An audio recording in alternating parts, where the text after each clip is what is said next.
Hi guys, as we had discussed in my first video that we are going to start a series of videos which would help you all in preparing for CIIB. Today I am going to discuss about the subjects which are a part of this examination, and then we will be going into the syllabus which is there in this CIIB exam. And let me tell you one thing, that there are 3 subjects, out of which 2 are compulsory. One of those compulsory subjects is bank financial management, as you can say this, and this one is the prescribed textbook for CIIB exams as per the site of IIBF. As you can see, the logo of IIBF is there over here. I'm sorry, it's unable to zoom, give you a clear view. Here it is. And this one is the publisher, Macmillan publisher, and you have to have this book. You need to have this book because although IIBF doesn't give questions directly from this book, but the basic syllabus is from the contents of this book, so you should have this book with you. Next, another compulsory subject is this one, advanced bank management. The same thing is over here. The logo of CIIB, that is IIBF logo, is over here, and this one is also published by Macmillan. Okay, so these are the compulsory subjects.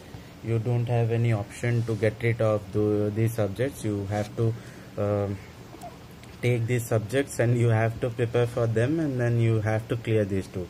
Now, as far as the optionals are concerned, there are several options with you, so you can choose any one of those as your 3rd subject, and of those optional electives, one of the easiest and very often opted one is this one, retail banking. Even I was this one is the logo, IIBF and Macmillan publisher, as you can see this. Fine. So I was preferring for international banking as one of my electives, but what happened was I didn't get quite an amount of stuff over net in order to opt this subject, so that I can prepare for this subject as an elective. So I was forced to take retail banking. Moreover, retail banking has proved itself to be one of the easiest subjects among all the electives, so it wouldn't ask you for enough efforts so as to clear that subject. Therefore, I have taken retail banking as one of my electives.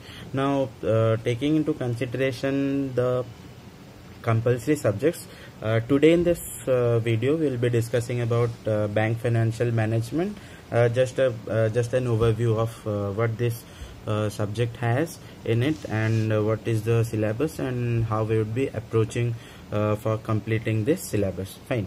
So this book, as we move through this book, we can see that there are 4 different modules of this, and first one deals with international banking, second one deals with risk management, third one is treasury management, fourth one is balance sheet management.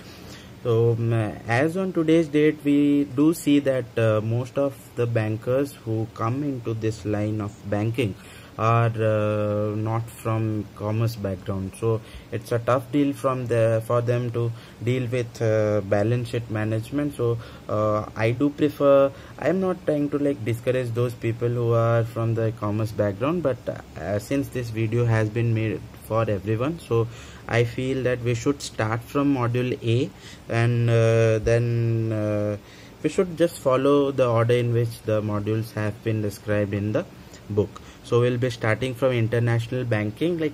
Why is it called international banking is, take for instance banks like Bank of Baroda or State Bank of India. They have branches at several countries. They have international presence, quite phenomenal international presence, and that is because they have come up with that idea of dealing with customers who are staying not only in India but also abroad. So this concept came up with the idea that some of the people who are inhabitants of India did move outwards to foreign countries, and they didn't feel friendly while operating with the foreign banks. So just like you must have seen Citibank and Deutsche Bank and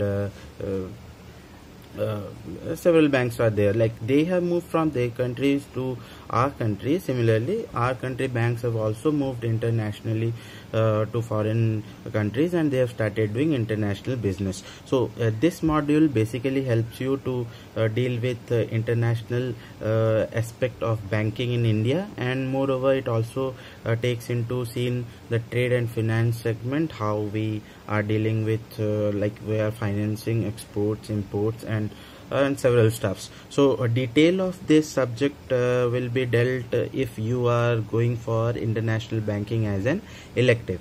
Next is risk management. Risk management deals with several like the name itself speaks, you ought to manage those risks which creep up while working in a bank. So this one is the portion which helps you get an idea about how to deal with several risks which creep up while working in the banking world.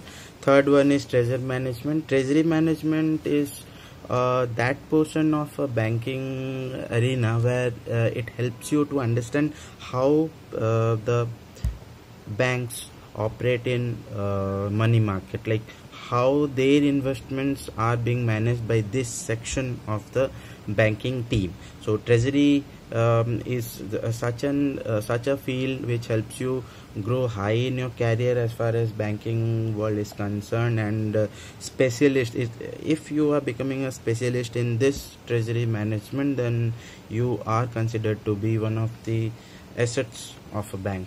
Now lastly, balance sheet management. All of us who have already cleared JIB, you must have gone to the preliminary stage of account subject in JIB. So this one is a higher grade of that previous subject. So we'll be starting with international banking, then moving on to risk management, treasury management, and balance sheet management. So this is all what I had to say about this subject called bank financial management. In the next class we'll be dealing about either we'll be dealing about advanced bank management syllabus, or we'll be directly starting with bank financial management.